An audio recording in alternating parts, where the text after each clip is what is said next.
This episode is brought to you by Pepsi Wild Cherry. Pepsi Wild Cherry is bursting with delicious cherry flavor and a sweet, crisp taste that gives you more to go wild for. Getting wild may look different these days, but whether it's opting for a solo Friday binge watch or a big night out, everyone can indulge in their wild side with Pepsi Wild Cherry. Also available in Zero Sugar. So grab a Pepsi Wild Cherry and get wild. Why take one vacation with the family when you could take all of them? With Royal Caribbean, you don't just go to the beach. You visit a private island and race down the tallest water slide in North America. You don't just go for a road trip. You ATV and zip line through the jungle. You don't just go somewhere new. You rappel down waterfalls and discover ancient temples. Because this isn't just any vacation. This is all the vacations. Come seek the Royal Caribbean. Ships Registry, Bahamas.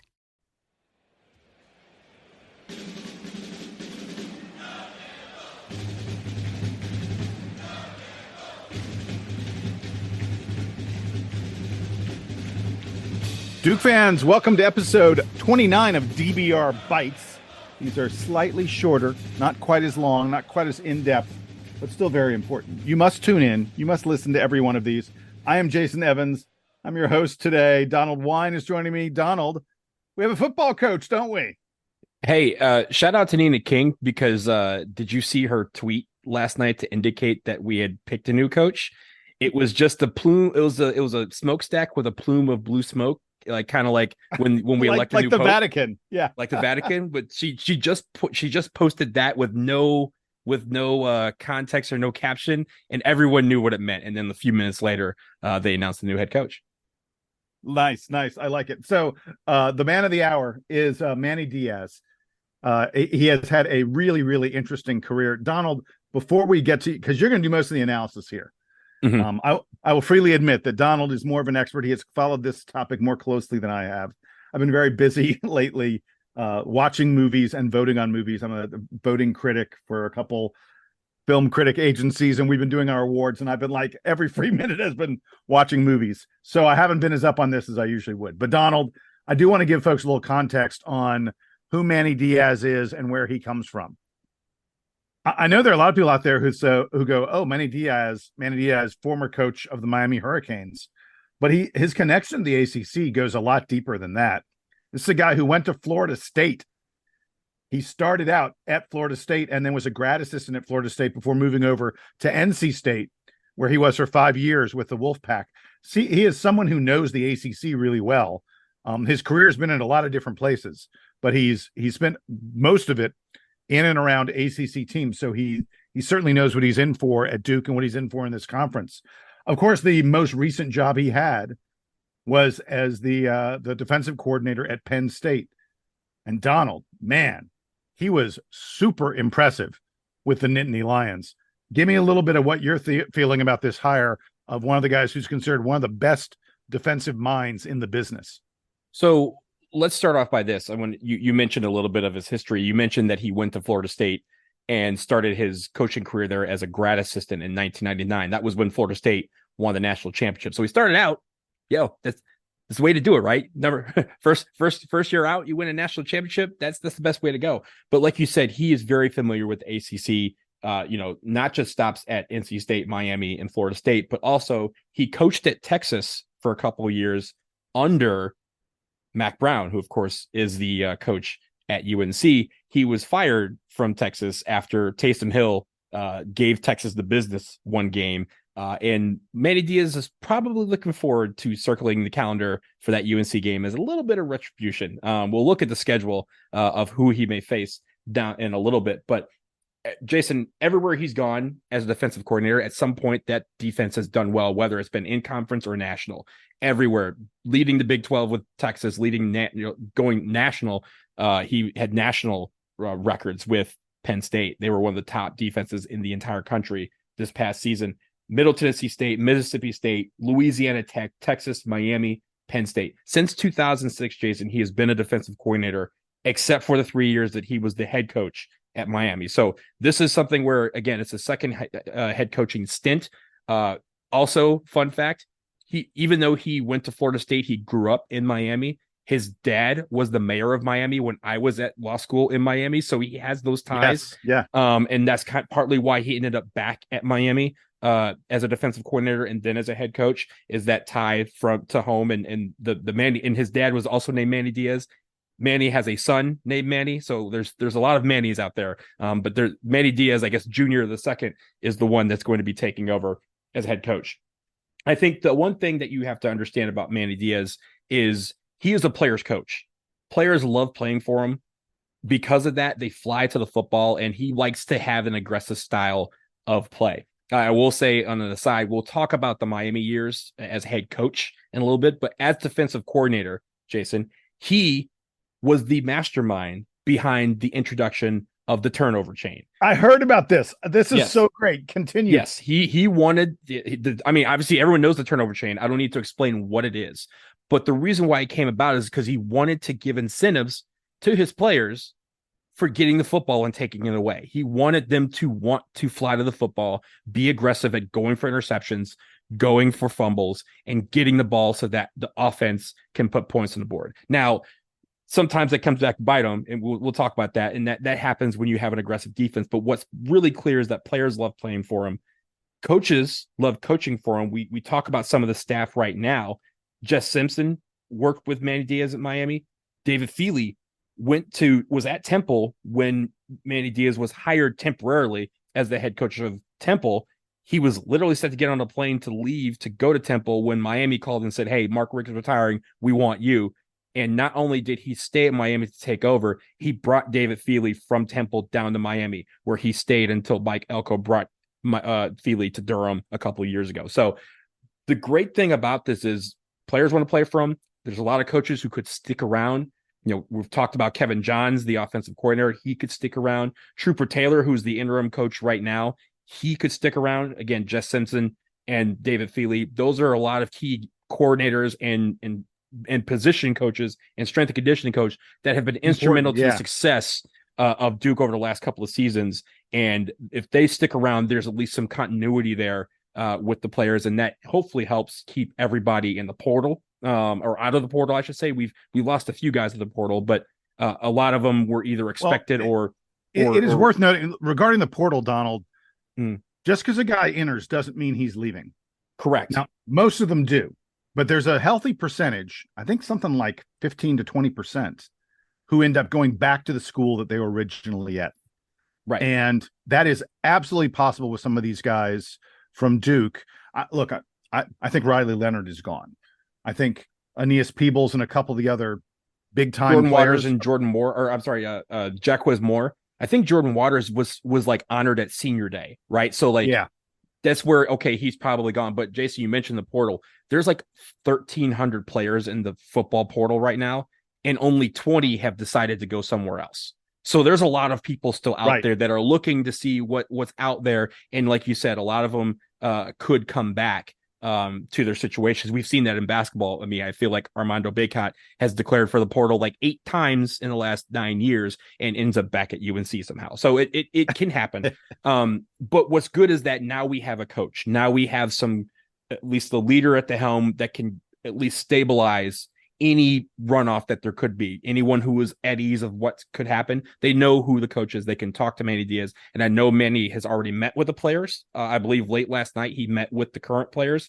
He met with the families of those current players this morning. And I believe the recruits of the recruiting class that we have coming in for next year, those guys who are still have not yet signed because signing day is not for another couple of weeks, he's going to meet with them at some point today as well, at least talk with them via Zoom or what have you. So these are things that he gets to, he has to get the ball off and running very quickly. And I want to say hats off to the current coaches that have stuck around, that have been instrumental in keeping this team together and keeping them focused.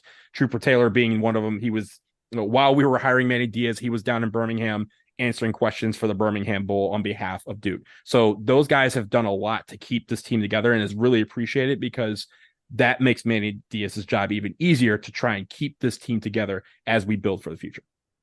I do want folks to understand the quality of the defensive coach that we're getting here in Manny Diaz. The Penn State defense this year, get ready for some stats. This is what Jason does. Jason's Mr. Stat Boy. 11.8 points per game. 11.8 points per game. That's what Penn State gave up. That was first in the country. 3.7 yards per play. 3.7 yards per play. Donald, that was also first in the country. 2 yards per rush. That one blew me away. I saw that. I was like, the team only gave up 2 yards per rush. That was first in the country. Jason, you know where they were slackers, Donald? Jason, put that in perspective. If you were 6 feet tall, the average play is as long as you are tall. Exactly. And wait, you know where they were slackers, Donald? They were slackers on takeaways, on turnovers. They were only sixth in the country. They had 2 turnovers per game. They're only sixth in the country in turnovers. They were slackers, but Penn State doesn't have the chain, so that's probably the reason. There's no incentive. But there's one more, and this one blew me away. Sack percentage. Donald, if I told you that 14% of the time when someone drops back to pass against Penn State, that's about 1 out of every 6, 1 of every 7 times that you drop back to pass against Penn State, they got a sack. First in the that's the top of their sack percentage of 13.8% was first in the country. That's absurd to think about. That is crazy. And that is the defense that Manny Diaz designed at Penn State. And that is why Penn State fans today are apoplectic. They are so upset to be losing this guy. They feel like this guy was the key to their team's success the past few years. They've been hovering around the top 10 for several years now, and they think Manny Diaz is a major, major reason why. So there's a funny story. There's a Penn State collective NIL thing. You know, they fund the players at Penn State that has a partnership with a brewery to make what's called Happy Valley vodka. And the profits from the sale of this vodka go toward Penn State NIL activities. And there's a very prominent Penn State Twitter account that tweeted last night, that tweeted, X'd, whatever you want to call it, last night, and said, Penn State is going to win so many national championships from all the NIL money that's going to come from the amount of Happy Valley vodka that I'm going to drown myself with now that Manny Diaz has left. Jason, all I heard from that is we need Blue Devil bourbon immediately. There you go. So baby. I don't know who's responsible for that, but make that happen. Make it happen. Exactly. If I could have a sip of bourbon and be helping out Duke NIL efforts, that would be perfectly I'd buy fine. all of it. Jason, I think the one thing we need to look about when we think about, the immediate future is next season's schedule. Because when Mike Elko left, we talked about what he will experience at A&M. So I think it's fair to look at what Manny Diaz could expect in his first year in Durham. And now the schedule has not yet been finalized. I think we have a couple of non-conference games already on the slate: at Northwestern on September 7th, at home versus UConn on September 14th, and then at Middle Tennessee on September 21st. Remember, Jason, he coached at one point at Middle Tennessee. They also coached at Florida State. We'll see them at home. UNC, of course, that game is always circled, but it has a little bit of significance because Manny Diaz was fired by Mac Brown back in 2013 and was basically singled out by Mac Brown. And I think that will be a nice little redemption game for him. We also are at home to SMU and Virginia Tech. Now on the road, we go to Georgia Tech, we go to Wake Forest, we go to NC State, which again, he coached at early, and we go to Miami. Now, these games, we don't know when these conference games are going to be scheduled. That happens. I guess the schedule is going to come out probably in early February is usually when it comes out. But there's a lot of games initially where he won't have any issues about getting himself riled up for the game. And again, like I said, he's going to be one to kind of turn around on his players and say, hey, do this for me. This is our first year. Let's do this together. And there's a couple of dates that we can circle. He can go, hey, I want wins on these calendars. So I count 5. Now we just needed one more. We're bowl eligible. So we can start there. There you go. I like it. All right, look, we're going to take a quick break. On the other side, we talked about how much the Penn State fans are upset about losing Manny Diaz and about his long history with the ACC. Well, Donald is a big fan of Miami football, Hurricanes. Feeling down there about Manny Diaz is very different. We're going to get to that in just a moment. Why take one vacation with the family when you could take all of them? With Royal Caribbean, you don't just go to the beach. You visit a private island and race down the tallest water slide in North America. You don't just go for a road trip. You ATV and zip line through the jungle. You don't just go somewhere new. You rappel down waterfalls and discover ancient temples. Because this isn't just any vacation. This is all the vacations. Come seek the Royal Caribbean. Ships Registry, Bahamas.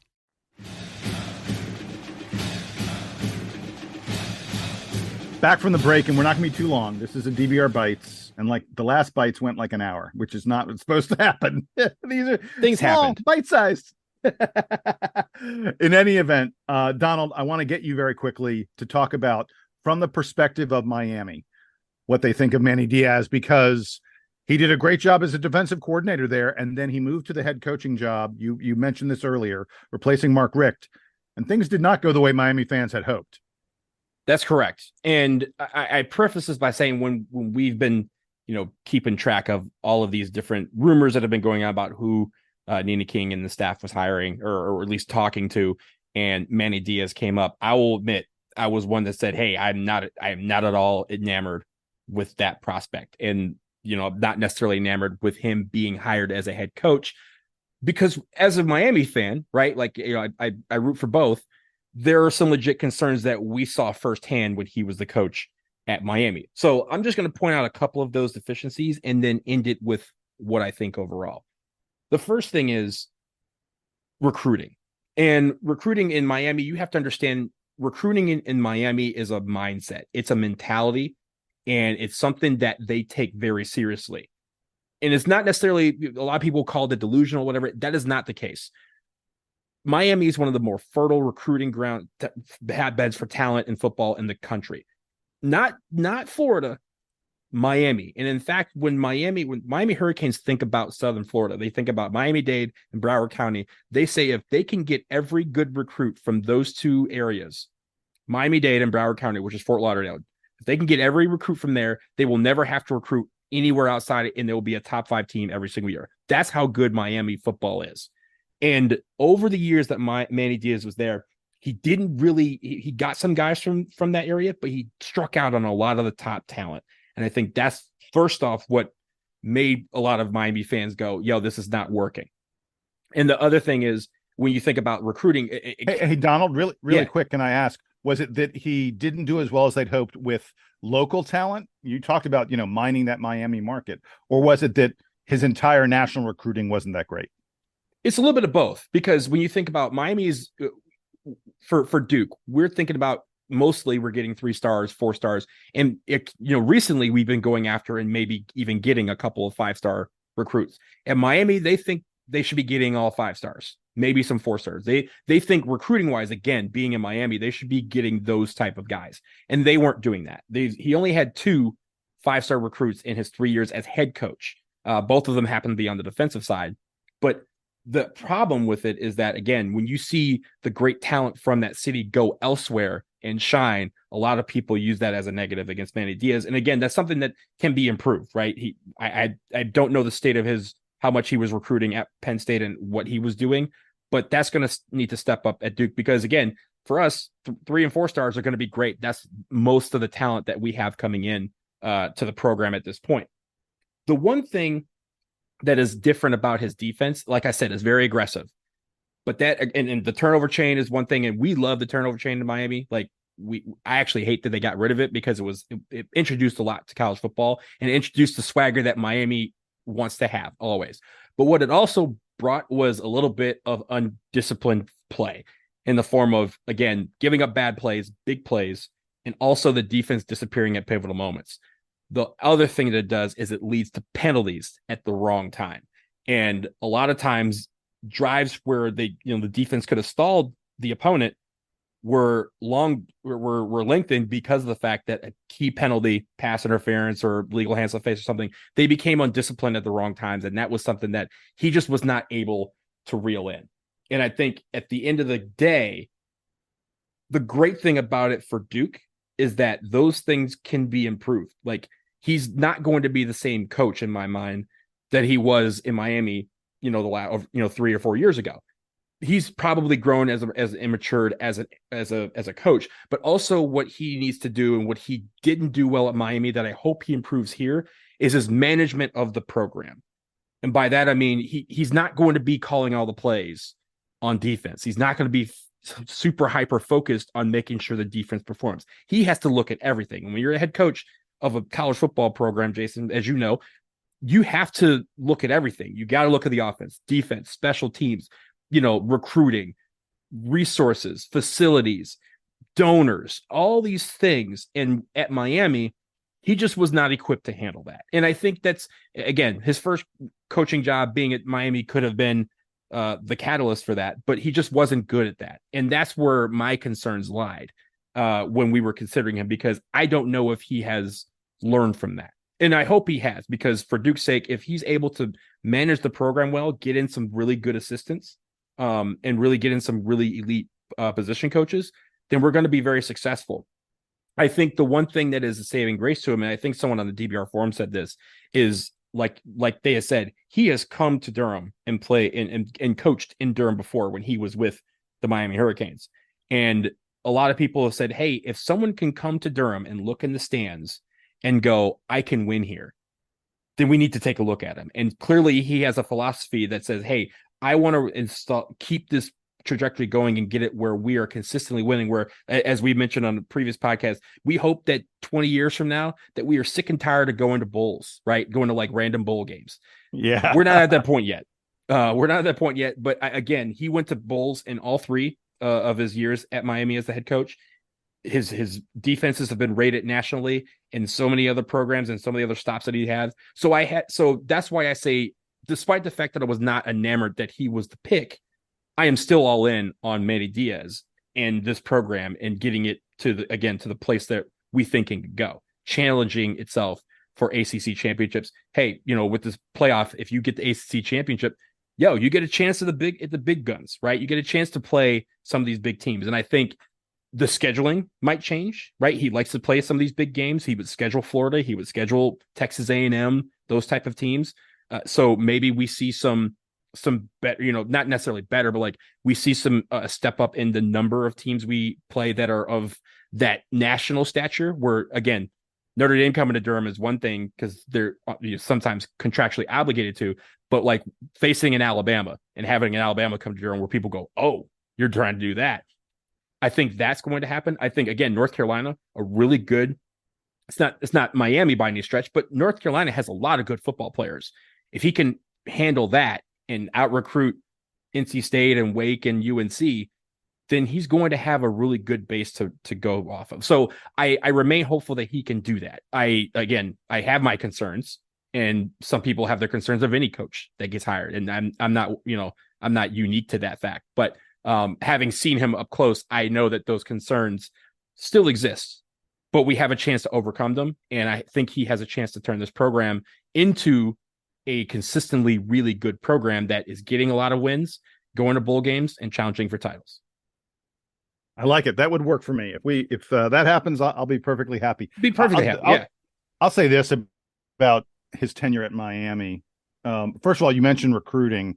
I know Miami's used to getting like top 10 kind of classes. At least that's what they think they should be getting. I mean, 24/7 says that all three of his classes when he was a head coach were ranked in the top 20. And his last two classes were both ranked number 11 in the country. I get that Miami fans may complain a bit about that. It doesn't say to me the guy's a bad recruiter. In fact, it says to me that he knows what he's doing. Maybe not elite, but he knows what he's doing. And then the other thing is a failed circumstance like he had. Like, I mean, it wasn't terribly failed. It's not like they were awful. They went to bowl games and stuff. It's relative, but a situation, right? I'll admit that it's relative. Like what? Yeah. Miami going 10-1 would be a failure of a season to Miami fans, but to us, we would be like, yo, take that and put that on the refrigerator with a gold star. Yeah. But so I was going to say, like a difficult situation like what he had at Miami, I think probably taught him a lot.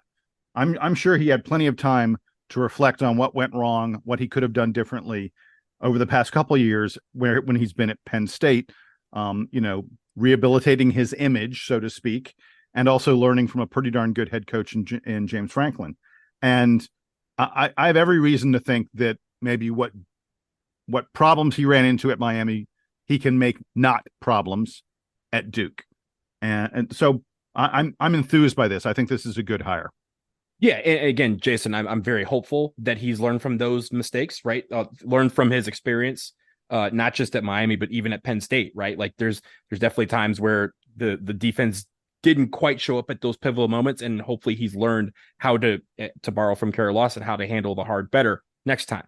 And Jason, the last point I'll make on this is 2 years ago when Mike Elko was hired, you, Sam, and I all said that the mark of progress, the mark of a program that's on the upswing is that Mike Elko will leave, right, to go somewhere else in 2 or 3 years. It didn't take 2 years for him to leave, but that was because he had built a successful, at least, base of a program here.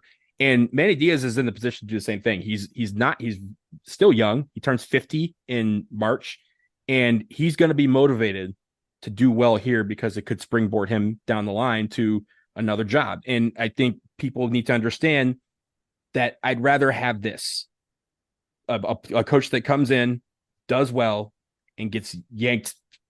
My hope several years from now, 5-10 years from now, as opposed to 2, but at some point they leave on their own terms rather than be fired. And this is a new situation we're in because for the first time in over 30 years, we are hiring a coach to replace a coach who left on their own terms.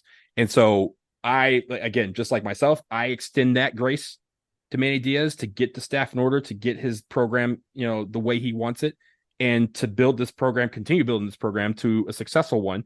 And I hope everyone does the same and not necessarily worry about who might be, calling him a year from now if we are successful. Let's get to the success first. We can worry about other stuff later. I love it. That works. With that, we're done with this edition of DBR Bites. For Donald, I am Jason. We want to salute and welcome Manny Diaz as a new Blue Devil heading up our football team. We're very excited about it. And a happy Hanukkah to you, Jason, and to Sam, and to everyone out there who celebrates. I know Hanukkah started yesterday, so I hope everybody who celebrates is having a very happy 8 days of joyous friends and family and just camaraderie. I know there's a lot going on, but I hope it's a very joyful one. Yeah, thank you very much. I do appreciate that. Your words are not lost on me at this trying time. But in any event, as I was saying, we're pretty much done here on the DBR podcast. We would love to hear from all of you. dbrpodcast@gmail.com is the way you reach us. Donald and I will be back in just a couple days after the Blue Devils' latest game against the Charlotte 49ers in basketball this weekend. Until then, again, he's Donald, I'm Jason, and these noise you hear right now are the Duke Band. They're playing us out and taking us home.